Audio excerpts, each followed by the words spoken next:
Good evening and welcome to the Franchise Tag Podcast with me, your host, Freddie Hall. Welcome back, Andrew and Adam. It has been a quieter week or so for the NFL. There's been a few things going on to lead up to next season, but it doesn't mean we've got some things to definitely talk about as well. Lots of, three topics really on our minds this evening, and then we'll be moving into more draft content coming very soon, which should be a lot of fun. And it's definitely these two guys' speciality as well. So, yeah, plenty to talk about in the next coming weeks as we get ever closer to the draft, which is on the Thursday, the 26th of April, if my brain remembers. So you better book off the Friday because it starts very late and goes on into the early morning if you want to catch all of the first round, which is what I've done. So it'll be a very fun night for myself, Andrew, and Adam, and a lot of our friends who are very into it as well. But we'll begin with, we'll talk about, there's been some stuff with the NFL committees and the meetings and the owners and that coming together, and there's been some rule changes in the last few days. One of the biggest ones is the hip drop tackle, which it was a competition committee but had a unanimous decision on the rule change. So that was that was yesterday. They banned the swivel hip drop tackle, according to Ian Rappaport. Apparently, there was no surprise there, despite the NFLPA's objections. The NFL made clear it wanted what it calls the swivel hip drop tackle out of the game, and now is expect more fines than flags as the league and coaches work to remove the technique. That is per Tom Pelissero. A mixed reaction to a lot of this. The league has not exactly been in favour of it. Obviously, the NFLPA that represents the Players Association and the players themselves against it as well. Andrew, is the big thing is going to be from players is why are you not just letting players play the game here? Or what's your thoughts on this subject? Well, the reason it's been come in, isn't it? Because there has been less points being scored year on year in that, and the injuries to the offensive players. So it's just protect the offensive players, safety of the sport, and more than anything for Roger Goodell, make the sport more money because people want to see more points. So in that aspect, they're the reasons why it was a committee that made the decision and not the coaches and the players being asked, because if they were asked, it would never get passed, because this has essentially made it really, really difficult for defenders now to tackle. You know, first it was no high tackles, then it was no low tackles. Now you can't tackle around the middle. What can you do? I know a lot of the players have come out and they've posted and moaning about a lot of the defenders saying it's going to turn into flag football soon. But yeah, I understand why Roger Goodell's done it and why the reasoning behind it, but I don't like the decision because I think there's going to be a lot of grey area with this. We're going to see a lot of 15-yard penalties and a lot of flags this year because it's just a rugby tackle, isn't it? Essentially, it's to me. I don't think this is a tackle that people are intentionally trying to injure players. I've got a few more thoughts about it, but I'll let one of you have a rant before I go into it a bit more. Well, it's essentially, in my mind, it's asset protection, isn't it? This is what this is trying to be. It's asset protection. I mean, I'll probably give my opinion in a moment, but what's your thinking on this? Because like Andrew said there, if this is more flags, I mean, it sounds like they're going to be doing fines, not flags, hopefully, but there's going to be flags for these, I can imagine. And that's the last thing all of us want as fans, isn't it? Yeah, the idea that it's going to be, it's a strange one, because the idea it's going to be more fines than flags means that it's not going to stop it. Because what you're going to do, you're going to fine a multi-millionaire, cut like 10, 15 grand every game. He ain't going to care. So it's like, it's a weird logic if you think that that's going to make a difference. Then you've got, I mean, I would argue tackle better would be my argument. Like, when you've got them head on, tackle them. It's when, like you say, it's the swivel one, isn't it? So it's like if you've got Lamar Jackson coming at you and he's made a move and he's gone round you and you haven't made the move quick enough, then he's gone. You can't tackle him basically because you can't jump and bring him down, because like you say, it's about protecting these players from getting injuries like Mark Andrews did or Tony Pollard did. You know, that's what it's all about. So, you know, tackle better. Actually aim for the guy. Where it becomes difficult for them. I will grant you. Where it becomes difficult is when you're coming from behind them. That's the real issue. But I think you've just got to swipe the ankles. That's what I think you've got to do.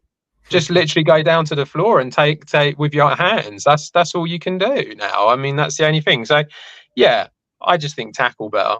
So, some of these guys, you imagine, this is what I think, the tight ends are going to see a hell of a lot more of the ball going forward because they're big guys. You know, gone are the days of like your Ray Lewis and Brian Urlacher and defenders like that. They're in that position. If you're not a big defender and you're a fast defender, how are you taking down people like Kelsey and Andrews without trying to bring them to the ground by leaving the ground? Well, you say that, but actually tight ends are getting smaller. They're becoming more athletic ones. They're not getting bigger, are they? They're actually getting small. But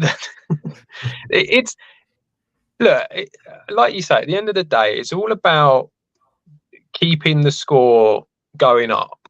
And all the time you've got betting involved now, they want that score to keep going up because there's more you can bet on. That's what it is. But it's not flag football. It's nowhere near flag football. Anyone who comes out and says that, it just isn't. It's like, yes, it makes it harder. Yes, the defenders don't get the kudos that they always got. But it's been like that for how long? Forever. That's how it's always been for the defenders. They're still getting paid, aren't they? They're still, I mean, you know, we're talking about a defender later on who's just got a very nice contract. I mean, what more do you know? Okay, you don't, it's harder for you. But at the end of the day, if you haven't got any quarterbacks out there because they all get injured, you haven't got a job. So you kind of got to deal with that. I think, I mean, I'm going to sound like I'm sitting on the fence, but I'm not sitting on the fence on this. I'm just weighing the arguments. Is that I completely get with your just, you know, you need to adjust your game. Like when the rule came in about landing defenders sacking quarterbacks and landing full body weight on top of the quarterback, and that started penalised. It wasn't the best players that were getting penalised. Aaron Donald was never getting penalised for it. Khalil Mack at the time when that got brought in, he was one of the top defenders, top edge rushers, wasn't getting penalised. TJ Watt wasn't getting penalised. It was everybody. It was the players. The players of the higher echelon adapted their game. I would argue the same thing. You're going to have to just adapt the game. The NFL is an ever-changing world in terms of athleticism and size and technique. So you just have to go with that.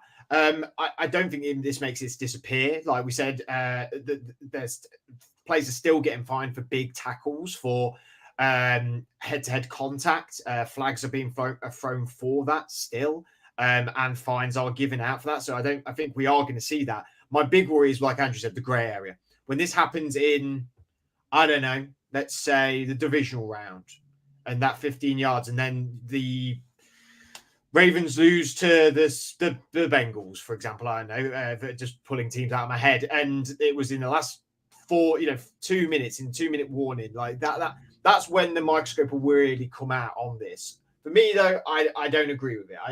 I don't think it should be, as in my actual whole opinion, rather than sitting on the fences, but I don't agree with it. These injuries do happen. That is just part of the game. And I understand that the scoring's got to go up and that these are assets essentially to these owners, but there's got to be some contact. There's got to be something. There's got to be more things that make this different.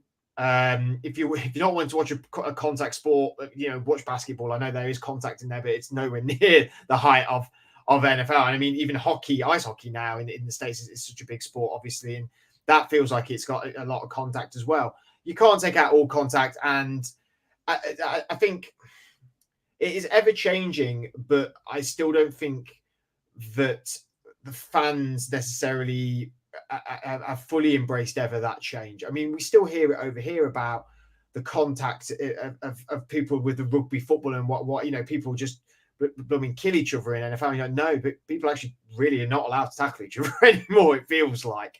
And it is an ever-changing world. So, yeah, it was unfortunate with them 2 injuries that happened last year, but I'd argue that there is always a risk of injury playing this game. But we want to see competitiveness and contact, don't we? The main one, the Andrews one, I think it was Andrews and Pollard, isn't it? The two that they're talking about. But if you've rewatched that one, Wilson doesn't try to injure him, does he? It's not like it wasn't a malicious tackle. You know, this is the reason why I don't think it should necessarily be banned. I don't think it's a tackle. You know, I understand. Don't hit him near the head. That makes perfect sense. I understand. Yeah, no one's ever argued that one. You know, don't hit him low. You know, with the sense of the area, but I just don't think this is a tackle that's malicious and is out there that's causing injuries. I just think in any term of falling when you're a big guy playing at full space, you're going to have some injuries. And that's my reasoning behind it. Because, like I say, people are saying this is the rugby tackle. And you've got to take the rugby players and have a look at them. They're not getting injured left, right, centre every week. And that is their main type of tackle that they do. So that's the reason for me of why I'm not 100% sure whether they should be moving this. But obviously, again, I said I understand why it's been done and what that does to the sport and what it does to new people coming to watch it. So I can get on board with that. Is it the main type of tackle that you have in rugby? I mean, whenever I've watched rugby, there's a lot of people going head to head and they're wrapping their arms around them going forwards at the offense. If you wrap your arms around them and then move your body weight down, that's the hip drop tackle. Yeah, but it's if your feet's leaving the floor, isn't it? This is the problem. It's the swivel one that's the problem. Body weight, isn't it? If you're going straight, then you're not doing it, are you? It's where you're sort of basically going out like that and wrapping your arms around them. That's the problem. Because obviously, if your feet isn't on the floor, then all your weight has to go on them. Whereas if you're going head on, obviously you don't have that problem. Look, I think the final thing with it for me anyway is that they've come out and said 230 instances of this happening last season, 65% up from 2022. You had some high profile guys basically go out for a long period of time, and that there's a 20 to 25% injury rate from that tackle. And I think, as we've seen with, like, you know, head-on tackles and not be, you know, lowering your helmet and all that when you tackle, that got taken out. Yeah, okay, you still get it, but you don't get it as often as you used to. Same as here. There's still contact. I don't see how it's suddenly become a non-contact sport because they've just taken this away. It doesn't feel like it's the end of any sort of contact. It does feel like it's changing it. And as you say, I mean, the people that are going to have to officiate it, they're the ones that are going to struggle because you've suddenly got to be either hard on it from day one and stick all the way through, or it's going to be people's opinion, and that's where it becomes a problem. But I think you have to probably try and get it out of the game because it's proven that it's causing more injuries. Adding another pressured situation to a referee is exactly what the referees need right now. Yeah, they love it. They love it. That's exactly what this league needs at the minute. Right, we'll move on to what was the blockbuster trade of the last few days, and that was the Charvarius Snead, the cornerback for the Kansas City Chiefs, being traded to the Tennessee Titans. Tennessee sent a third-round pick in the 2025 draft to Kansas City and swapped seventh-round picks in the 2024 draft. On the back of this, obviously, Kansas City franchise tagged Snead, and now he has gone to the Titans. He's now in, I believe it's in the last few hours, I think, is that he's signed a contract extension, which is a 4-year, $76.4 million deal, includes $55 million guaranteed and a $20 million signing bonus. I'm getting this from CBS Sports. It make him one of the highest paid cornerbacks in NFL history, which has now come to fruition. Snead's $19.1 million average annual value now ranks 6th highest amongst corners. His $55 million guaranteed ranks 4th highest. And it turns out the Indianapolis Colts were also interested. However, Snead was looking for a place where he could get that big time extension. Snead have been a fantastic corner. I mean, in a defense, Adam, that we've sort of said every year is the forgotten thing for the Kansas City Chiefs until it comes to the playoffs. And then suddenly people start talking about it because it feels like that's when it matters. Whereas obviously in the season, it's always about their offense, about Patrick Mahomes, Travis Kelce, this year, Isaiah Pacheco, in the past, Tyreek Hill, I suppose. But really, their defense has always been quite solid for the last 4 years, and Snead has been sort of the flag bearer of that, in my mind, a little bit. Firstly, initially, what did you think of the trade to begin with, and then on the back of that, this extension as well? I thought it was probably a reasonably fair value. I thought they got for him. A lot of people were coming out and saying that they thought that he was quite, Titans got him quite cheap, but I thought that I mean, I suppose you could argue that because it's a 25 pick rather than a 24 pick. But to me, I just sort of thought the problem is like the Chiefs were never gonna pay. They were never gonna sign him up for a long-term deal. They had already used a lot of their money on the defense with Chris Jones, and that was why they franchise tagged him. I think the Titans knew that, and I think pretty much all the other teams knew that. So they were never going to pay a lot for him. So the fact that they got a third in 2025, and was it swapping sevenths, isn't it, or something? Is that this year? I think this year swapping sevenths. Yeah, I mean, I just felt like the value was probably what you were going to get, because they knew that the Chiefs were kind of over a barrel a little bit for it. There wasn't much that they could do.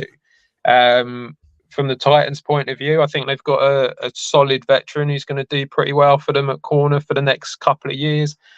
Could you argue they've overpaid? Maybe a little bit, because it's a 4-year deal. Maybe if it was like a 3-year deal, it would have been better for him, because once he's 28 now, so once he's like 31, 32, you sort of think, are you going to get the same guy? Probably not. But, they're in a position where I think they need leaders in that Titans dressing room. And I think that he's certainly one that could do that for them. You know what these contracts are like as well, Adam. You just move a few bits of money around. It don't matter if it's for 4 years. You can move it into the second year when he's at his prime if he wants. Andrew, I mean, a talisman for the Chiefs in their Super Bowl win last season. I mean, obviously made that a crucial play against the Ravens.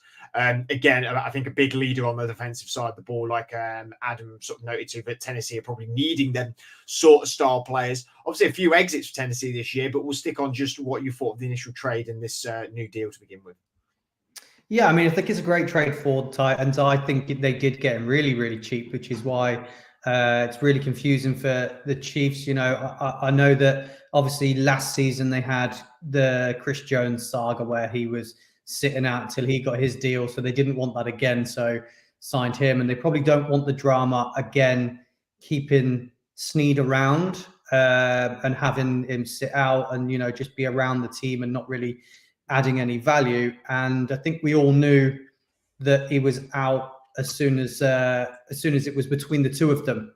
We've said through this whole offseason process that keeping your defensive tackles is worth more than people in the secondary. So we've seen plenty of teams let the secondary go and keep the tackle. So understand it. It's very, very cheap. But yeah, the Titans for me have had a really, really nice offseason now. I think the free agency's done really well. They brought in some really, really key pieces. It's just whether they can make that all click with the quarterback now. Well, we'll stick on that as I just try and pull up their transactions for here. So they've gone out in free agency and signed Calvin Ridley, Lloyd Cushenberry, Chidobe Awuzie. They have also brought in Tony Pollard as well, obviously losing Derrick Henry, Azeez Al-Shaair, but bringing in also Kenneth Murray, Sebastian Joseph as well, obviously Mason Rudolph, obviously, which is a massive highbrow one. Losing Christian Fulton. They've got a few players that have also gone as well and not been signed up yet. Andre Dillard being one, Ryan Tannehill, Terrell Edmonds. I mean, some of these players may return at some point. We never know. A lot of movement by Tennessee this year, and they had obviously a lot of cap to use.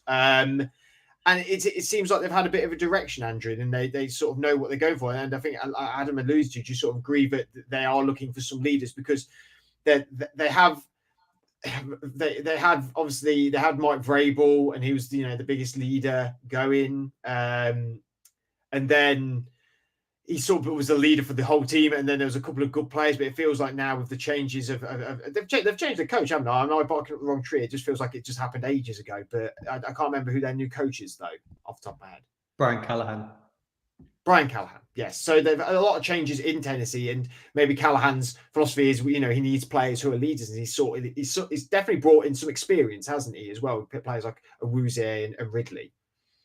Yeah, definitely. A lot of experience and a lot of, I like the Pollard move as well. I know a lot of people aren't sure about that, but Spears looked good at the back end of the year. So I think they've got two really talented twos, which I think might work for them quite well in the rotational system. Cushenberry, I think, is a very good offensive lineman. I think getting the trenches right would be something they want to get in there. And then, like I said, Calvin Ridley coming over with DeAndre Hopkins and see if Burks actually works out is big. And the key piece on the defense as well. I thought Sebastian Joseph Day's really, really underrated for the things he's done at all the clubs he's been at recently. Topping it up with Snead, which we just talked about.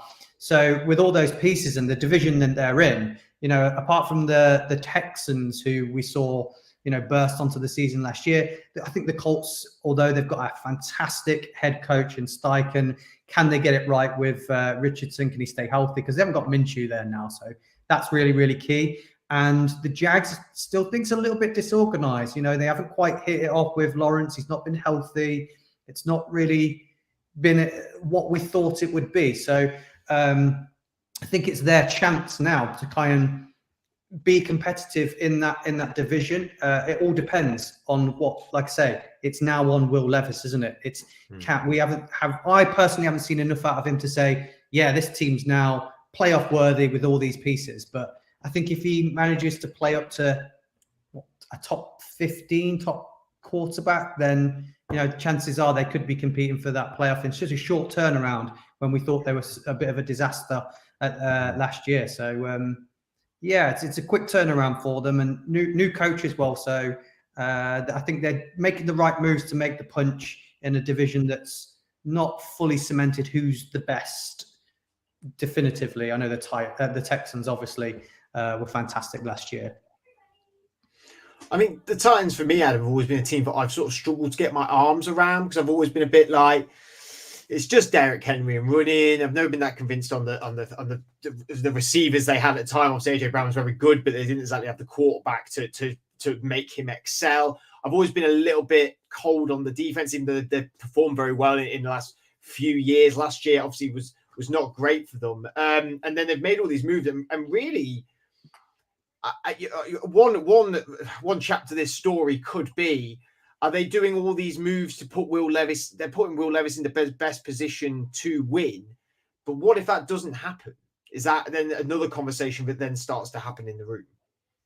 Yeah, absolutely. I mean, that's kind of all you can do, isn't it, for your quarterback, is put him in a position to be able to do the job as well as they can, and then hopefully they play up to it, basically, is what it is. So if you bring all these guys, if you bring in like someone like Calvin Ridley as your wide receiver 2 here, I mean, that you could argue that the Jags had him as the wide receiver 1 when he went there. It's basically your wide receiver 2 because you got Hopkins there.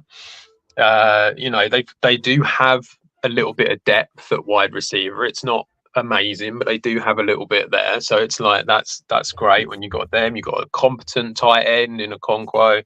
The O-line is not fantastic. That's probably the area of improvement that is needed, but based on where they are in the draft, logic suggests that they will get the best O-line guy there.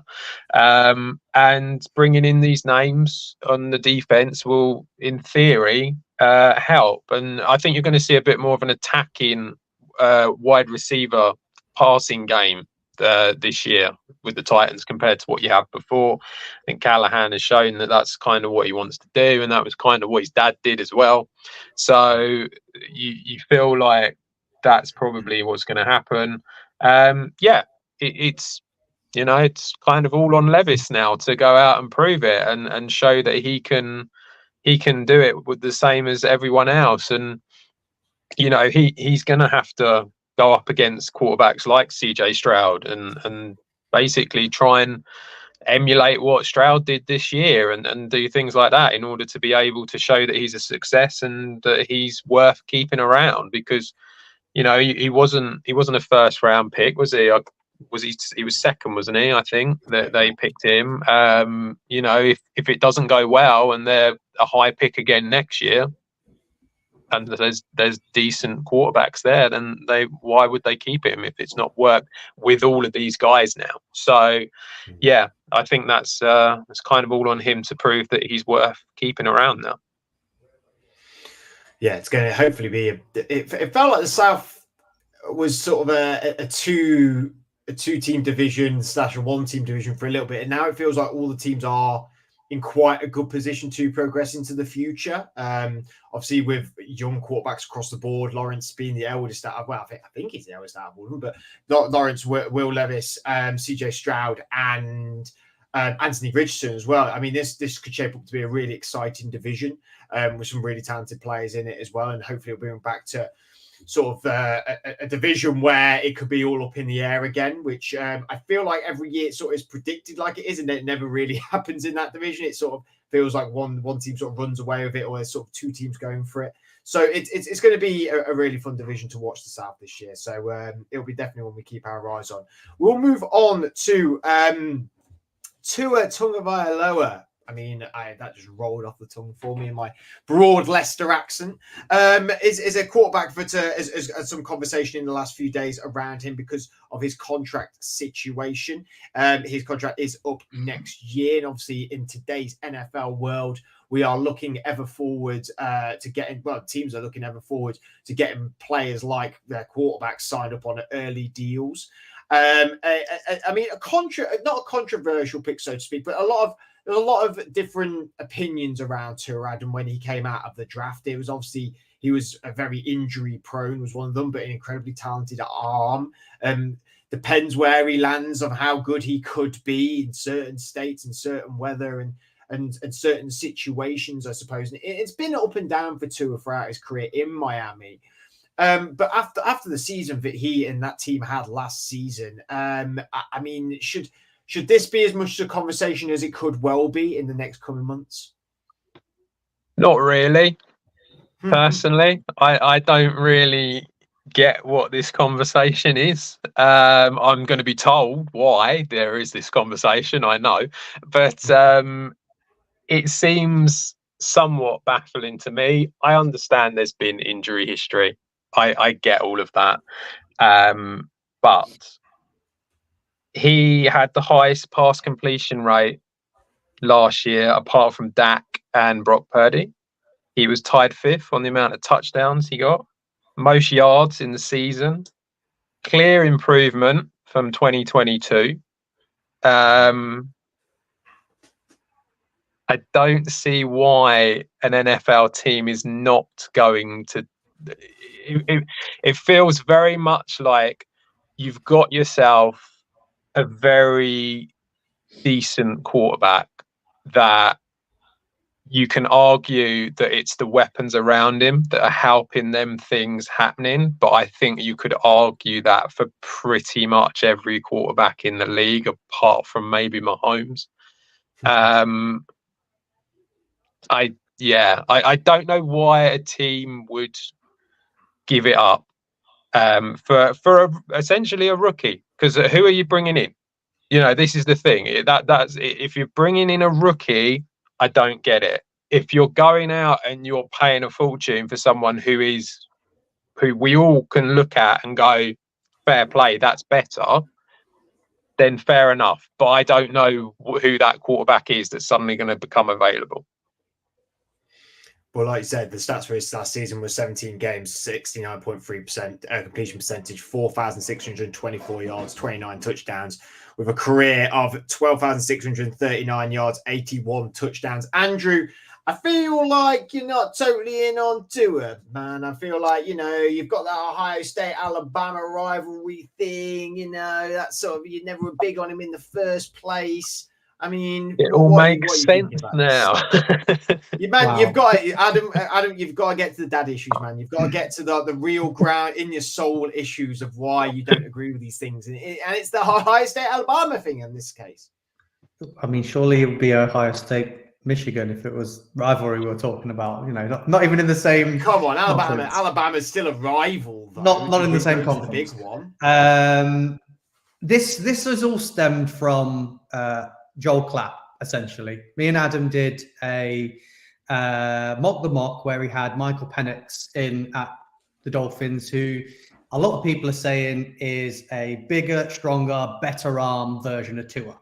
So he locked him in there. And then there's been other people that have then slowly jumped on it. I heard Nick Wright talking about it on his show, and various others kind of getting on the bandwagon of this. And it's not so much we don't think Tua is good enough, because obviously he showed last year he is got some talent. You know, when he's healthy, he can definitely get the ball out to Hill and Waddle very well. It's more the Dolphins have had to axe lots of players and let them just walk out the door because they're in a bit of cap hell. I think next year isn't much better for them. I think they've got like 20 million to spend next year on the cap space. And it's just in my head, I'm going, would you, because no quarterback plays in their final year of the contract. They get the contract done before they start playing. So there's two things here. If they haven't got a deal done before the draft, are they then now thinking, is he going to sit out through OTAs? Is he going to sit out until we get this deal done? Are we not going to have him in the facility? Should we draft someone just in case? So there's that element of it. The next element is, would you be confident in paying Tua, 55 million a year for the next 4 or 5 years? I mean, would either of you both want him at your organization and go, I'll pay. Oh, he's a good quarterback. I'll pay him 55 million a year, when you've had to lose a load of players already. And I'm kind of thinking, is McDaniels can find someone that can do a similar thing to what Tua does? You know, Penix can do a similar thing and better than what Tua does. So would you not possibly, like Nick Wright said, would you pick up the phone and phone Minnesota and say, you've got 2 first-round picks. Do you like Tua? Because then they can create their own deal with Tua once they've got him. But that's the key, because he's not got a contract and he's not got a deal done. If they do try and trade him, then someone else can deal with the contract deal after that.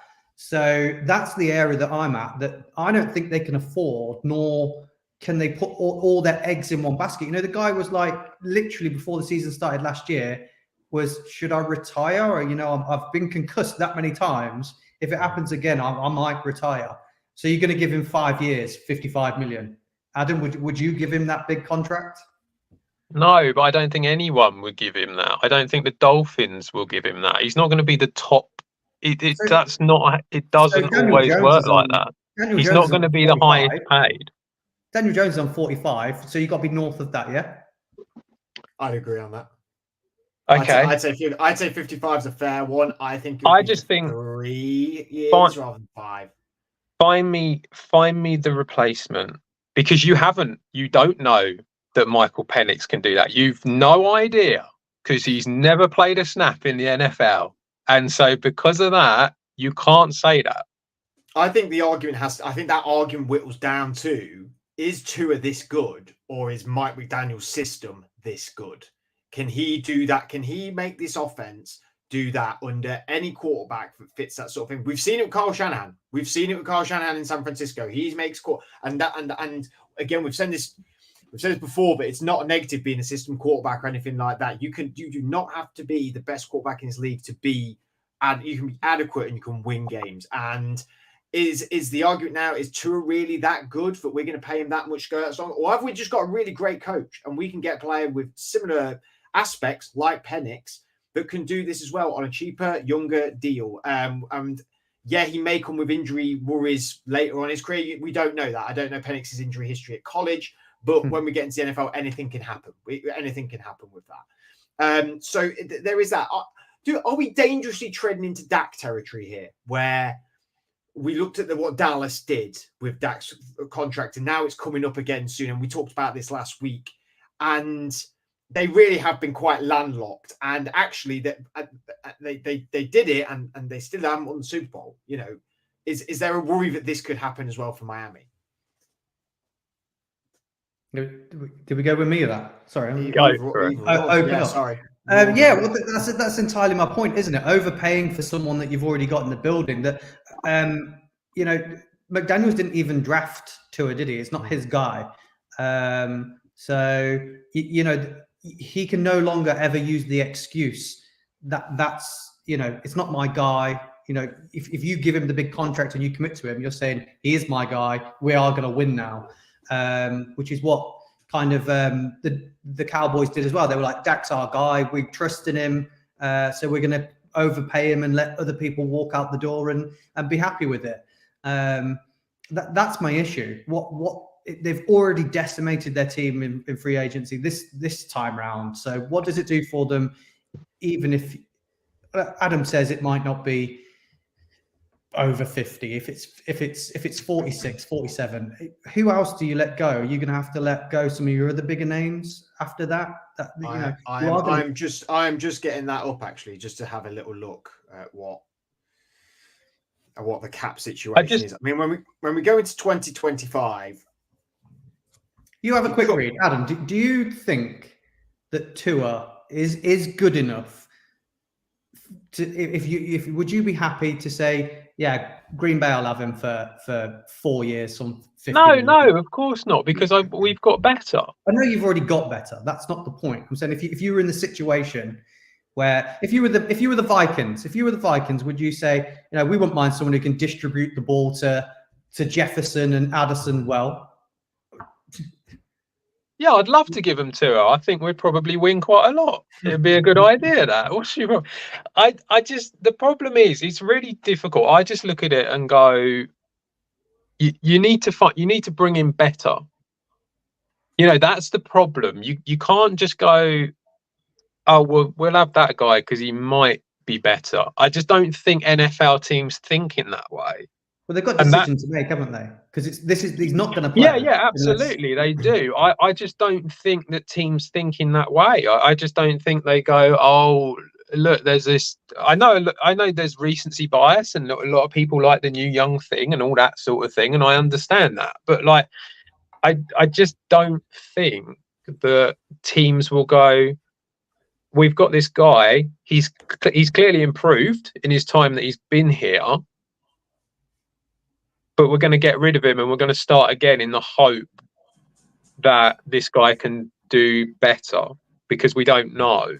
Now, if you're the number one pick and you're getting Caleb Williams, well, that's a whole different conversation. But they're not, are they? They're the 21, is it? I think the Dolphins are.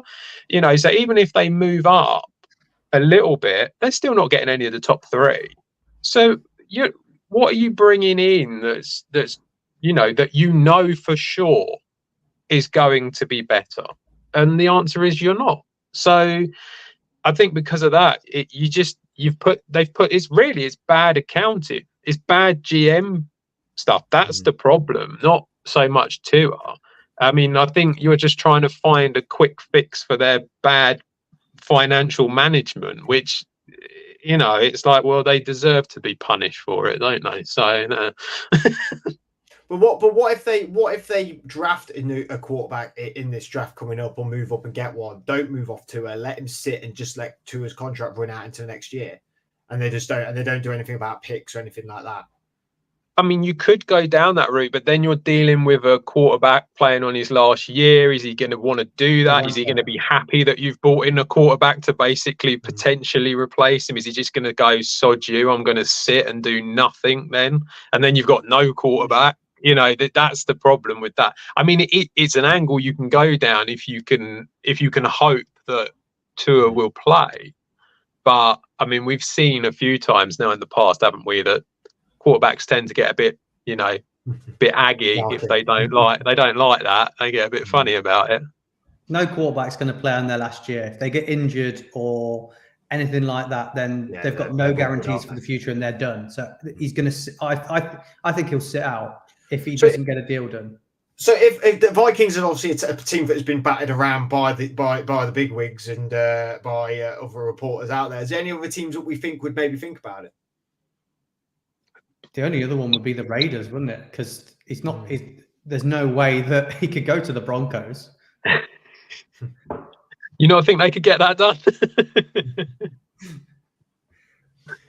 It's just, I it's just, don't see anyone else. I really don't. The I only think, other like thing as you said, you'd be asking one of the guys that's one, 2, or 3. Would you be asking the Patriots, or you'd be asking the Commanders? Yeah. Would you prefer Tua? You've seen what he can do. Would he fit in there a bit more? I mean, that's the thing. If they do manage to get a trade done, you know, the likelihood of it happening is probably none. But I feel like we've got to talk about it because it's a topic. Because Tua is good, but he's got to be worth first round picks, hasn't he? So if you're getting picks for him, you can use those picks to then move up the draft. You know, I know we'll talk about it next week, but there's a load of JJ McCarthy hype that's just flying around, and we'll definitely be talking that next week, because I never thought we'd be at this point saying JJ McCarthy hype, that he could be going at like 2 at the minute. it helps when your ex-coach goes to bat for you, doesn't it? Yeah. I wonder why he's of the batting world. for you when you've got the pick that people are going to trade for to get him. Oh yeah, he's amazing. Come and have my pick off me to have him. Yeah, that makes sense. But you know, they could then build all those things up and go up and get someone and move up to like the 4th spot if they've got the picks from Tua. So if it comes to draft day and they haven't got a deal done, would you gamble on taking someone? I don't me, know. Who have they got as backup? Mike White? No. I think for me, for Tua, I think I think organizations will think this as well. Tua is a warm weather quarterback. Like it feels that way. He's not a cold weather quarterback. Someone like Minnesota could take him. They play inside. They're going to play out of their 6 divisional games. They're going to play 4 of them indoors. So you could work with that. Well, sorry. It'd be great in Green Bay. That's what we'd like to see, wouldn't it? When he comes to Green Bay and that cold, that's 2 games in the book straight away. Brilliant idea. Potentially, but I think after seeing Miami and watching a lot of them, trying to watch a lot of them because we obviously got to see him this year in Germany, and obviously Miami Dolphins is such a polarizing character, and he's on social media a lot, and he seems to be everywhere in the media when it is in season. I do think Tua is his guy, much like Dak is Jerry Jones is Dak's Jerry Jones's guy. No, Jerry Jones is Dak's guy. Either way, one of them. It's never the coach. It's always Jerry Jones. So I think he's going to get signed up there. I think that will probably happen sooner rather than later. That's going to happen. But it would be very, very fun to see a little trade between Minnesota and people moving up and down here, which way and any way. Andrew, Adam, thank you very much for joining me this evening. Thank you guys for listening and watching as well. We'll be back with a lot of draft content all the way up leading to the draft. It's going to be a lot of fun. Obviously, it's not for everyone knowing about college stuff. You may not know anything. You may know a lot. So we will be talking about people, but trying to also dip into the simplistic things as well for people that don't know them sort of things. But then also both of these guys watch a hell of a lot of college football. They have a deep knowledge of these players who are coming into this draft. So for the more sophisticated college fan as well, there's going to be plenty of content for you. We always try and keep it rounded here at the Franchise Tag. But it is definitely the lead up to draft season now. Going to be a lot of fun. Thank you for listening, for watching, and we'll see you all again next week.